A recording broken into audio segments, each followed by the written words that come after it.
ചരക്ക് കപ്പൽ മുങ്ങിയതിനെ തുടർന്ന് കേരളത്തിലെ മത്സ്യബന്ധന മേഖലയിലുണ്ടായ ഗുരുതരമായ പ്രതിസന്ധി പരിഹരിക്കാനും മത്സ്യത്തിന്റെ സുരക്ഷ സംബന്ധിച്ച ആശങ്ക പഠിക്കാനും ഒരു വിദഗ്ധ സമിതിയെ നിയമിക്കണമെന്നാവശ്യപ്പെട്ട് കേന്ദ്ര ഫിഷറീസ് മന്ത്രി രാജീവ് രഞ്ജൻ സിംഗിന് കത്ത് നൽകിയതായി കെ.സി. വേണുഗോപാൽ എം.പി. അറിയിച്ചു.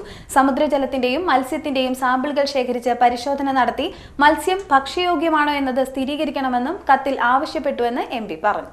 ചരക്ക് കപ്പൽ മുങ്ങിയതിനെ തുടർന്ന് കേരളത്തിലെ മത്സ്യബന്ധന മേഖലയിലുണ്ടായ ഗുരുതരമായ പ്രതിസന്ധി പരിഹരിക്കാനും മത്സ്യത്തിന്റെ സുരക്ഷ സംബന്ധിച്ച ആശങ്ക പഠിക്കാനും ഒരു വിദഗ്ധ സമിതിയെ നിയമിക്കണമെന്ന് ആവശ്യപ്പെട്ടുകൊണ്ട് കേന്ദ്ര ഫിഷറീസ് മന്ത്രി രാജീവ് രഞ്ജൻ സിംഗിന് കത്ത് നൽകിയതായി കെ.സി. വേണുഗോപാൽ എം.പി. അറിയിച്ചു.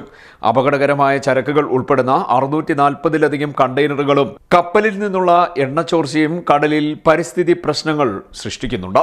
ഈ സാഹചര്യത്തിൽ മത്സ്യവിഭവങ്ങൾ ഭക്ഷ്യയോഗ്യമാണോ എന്നത് സംബന്ധിച്ച് പൊതുസമൂഹത്തിൽ വലിയ ആശങ്ക നിലനിൽക്കുകയാണെന്ന് എം.പി. പറഞ്ഞു.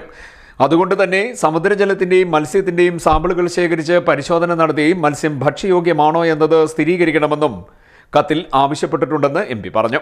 കാലാവസ്ഥാ വ്യതിയാനം, മത്സ്യലഭ്യത തുടങ്ങി നിരവധി വെല്ലുവിളികൾ നേരിടുന്ന മത്സ്യബന്ധന മേഖലയിൽ കപ്പലപകടം സൃഷ്ടിച്ച പ്രതിസന്ധി ചെറുതല്ല. ട്രോളിംഗ് നിരോധന കാലയളവിലാണ് പരമ്പരാഗത മത്സ്യത്തൊഴിലാളികൾ മത്സ്യബന്ധനം നടത്തുന്നത്. ജൂൺ മുതൽ 6 മാസം മാത്രമാണ് പരമ്പരാഗത മത്സ്യത്തൊഴിലാളികൾക്ക് പ്രതീക്ഷയുടെ കാലം. സ്ഥിരീകരിക്കാതെയുള്ള മത്സ്യത്തിന്റെ സുരക്ഷ സംബന്ധിച്ച തെറ്റായ പ്രചരണം ഇവരുടെ പ്രതീക്ഷയ്ക്ക് മങ്ങലേൽപ്പിച്ചിരിക്കുന്ന സാഹചര്യം സൃഷ്ടിച്ചിരിക്കുകയാണെന്നും ഇത് പരിഹരിക്കാൻ ആവശ്യമായ നടപടി അടിയന്തരമായി ഉണ്ടാകണമെന്നും കേന്ദ്ര ഫിഷറീസ് മന്ത്രിയോട് ആവശ്യപ്പെട്ടിട്ടുള്ളതായി കെ.സി. വേണുഗോപാൽ എം.പി. അറിയിച്ചു.